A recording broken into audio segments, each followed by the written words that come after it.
Hello, Elie, sir.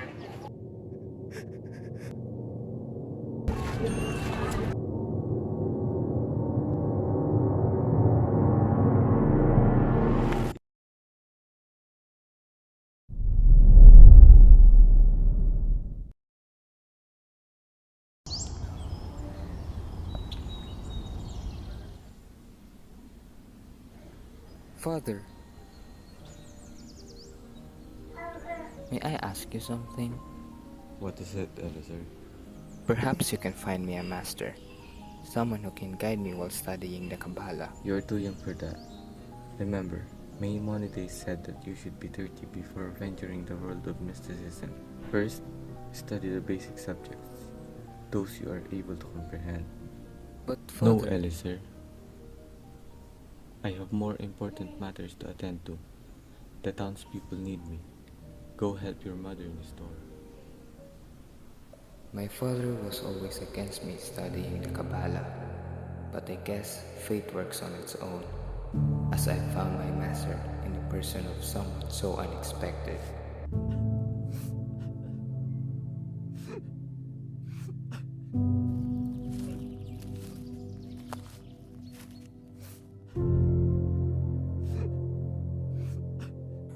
Why do you cry when you pray? I... I don't know. Why do you pray? Why do you live?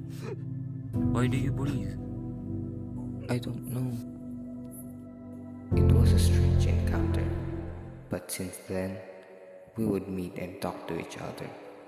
Man comes closer to God with the questions he asks him. Therein lies true dialogue. Man asks and God replies. But we do not understand his replies. We cannot because it dwells within the depths of our souls and remains there until we die. The real answers, Eliezer, can only be found within yourself. Why do you pray, Moishe? I pray to the God within me for the strength to ask him the real questions.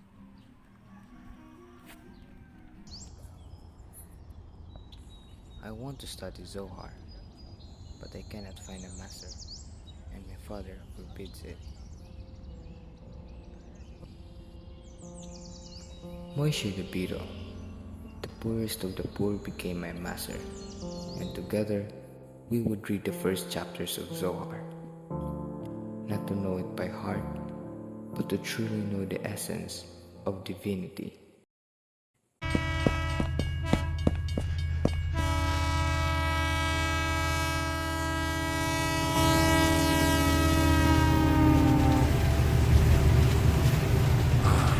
What can you expect? It's war after all.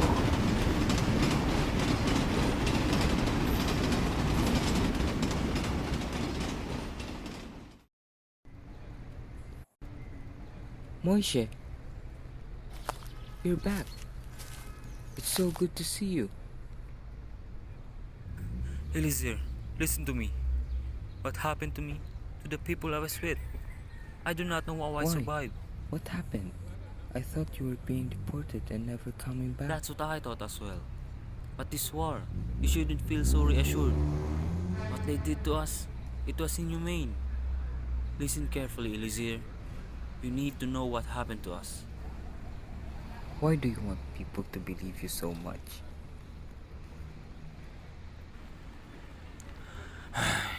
I don't care. You don't understand. Good morning, people of London.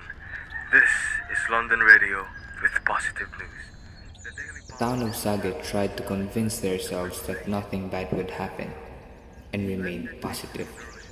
But in a matter of 3 days, German vehicles started showing up. The fascist party had seized power. The Regent Nicholas Hardy was forced to ask a leader of the pro-Nazi Nihilist party to form a new government. German troops have penetrated Hungarian territory with the government's approval. I have told you. Now, the situation's become very serious. Jews were prohibited from leaving their residences for 3 days under penalty of death. Slowly after this, Rules became more strict and things started to change.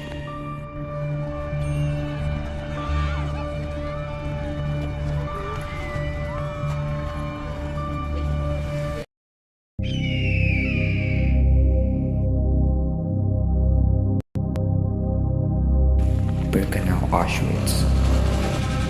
We have arrived. Each other again. I promise. The same struggle occurred as we moved to a small Go ghetto. left. A lack of water, the hot heat piercing through our skin, and the impatient wait for the roll call to finish.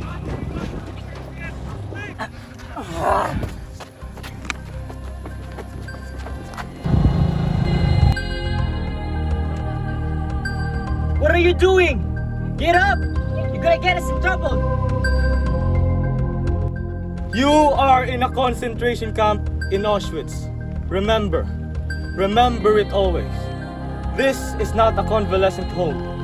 Here, you are going to work. If you don't, you will go straight to the chimneys. Work or crematorium. It's your choice. Excuse me, sir. Can I ask where the toilets are? I stood in shock and fear, but I couldn't move. I was filled with anger, but my feet refused to move.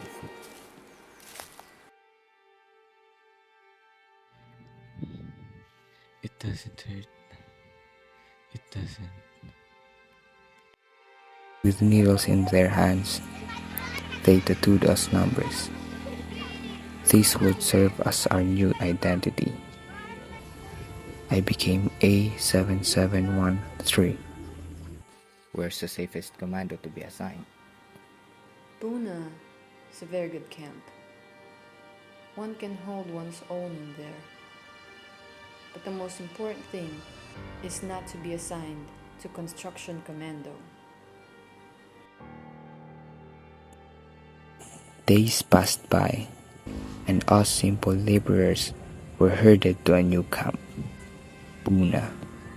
The next day, we were chosen by the capos. They picked whom they liked, and I was to work in a warehouse of electrical materials. Anyone who's seen slacking off will be held accountable. Don't worry, he's only saying that because of the Meister. One day when Edek was venting his fury, and I happened to cross his path.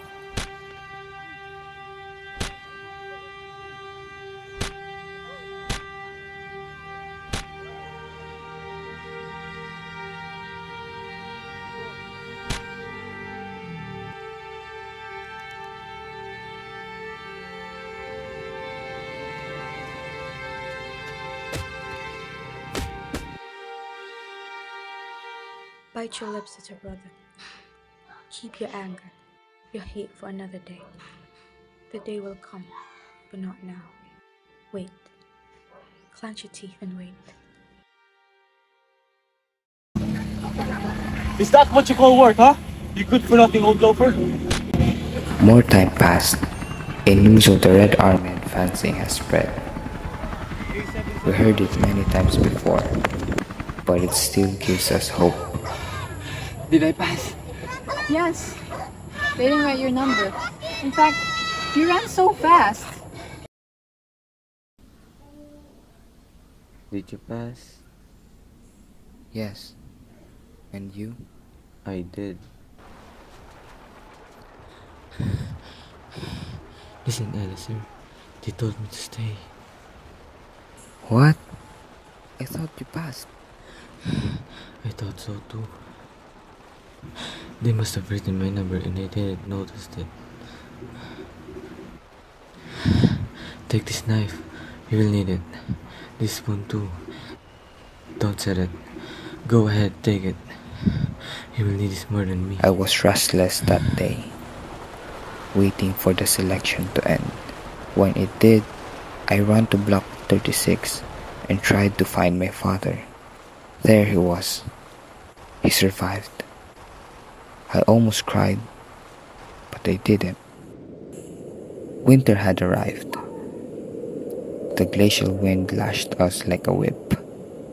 The cold was unbearable, but we were given winter clothing, striped shirts, and we were fed with slightly less transparent soups for Christmas and New Year.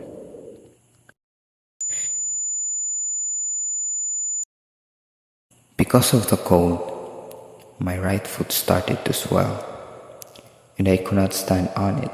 Don't be afraid. Everything will be alright. Mother, wake up! They're going to throw you out! No. It's dead. Go over, boy. See? He's alive! Days passed, and this continued. Dead being thrown out, naked orphans with no tomb in the middle of Poland. I could not breathe. Someone was strangling me. Meerkats, one of the men with us, shoved the one strangling me, and I could finally breathe. 4 days passed, and the train came to a stop. We had arrived at Buchenwald. Upon arriving, we were told to shower. I can't go on, Elie. I'm tired. Let me rest. No, father. Get up.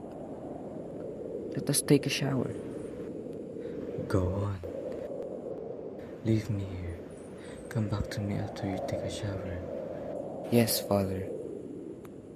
We were moved to blocks, and my father got only sicker. One morning, I awoke and he was no longer in the bunk beneath me. He must have been taken to the crematorium. I lost the meaning of life. April 10, Buchenwald. I was transferred to the children's block, but the front was getting nearer. We were getting ready to leave when the front decided to act at that time.